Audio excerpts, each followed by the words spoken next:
You'll need about 1 pound of broccoli, 100 grams of Parmesan cheese, 2 cloves of garlic, and about a half a cup of water. Start by trimming the broccoli. Cut as close to the floret as possible without having the floret shred on you. The best way of doing this is making sure you end up with little trees. Some pieces will be larger than others, but you just want to make sure that you have mostly larger pieces. Now, I always thought that Rachael Ray was a bit over the top with the 30-minute meals garbage bowl, but it really does help to have a storage bowl. I actually save the stems to make a broccoli slaw later. Once the broccoli is prepped, set a wide shallow pan on medium heat with about 1/4 cup of water. And no, your pan does not and perhaps should not be as hot as mine was to start. Add the broccoli to the pan in one layer, adding another 1/4 cup of water. Cover the pan and allow the broccoli to steam for about 3 minutes. Because there's so little water, you'll need to flip the broccoli to make sure that it cooks evenly.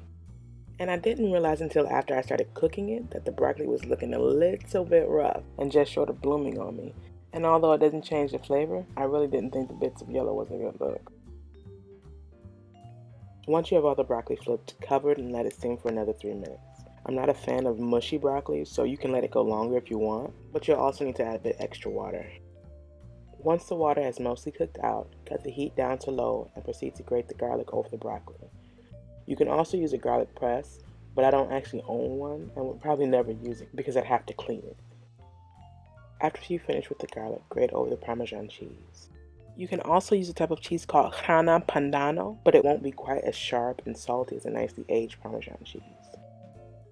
Pretty much the older and more expensive the cheese, the saltier and subsequently more delicious it will be. Give the broccoli a quick stir to cook and cut the edge off the garlic. Since I was cooking in cast iron and it tends to still conduct heat long after there is no fire under it, I'd already cut the heat off.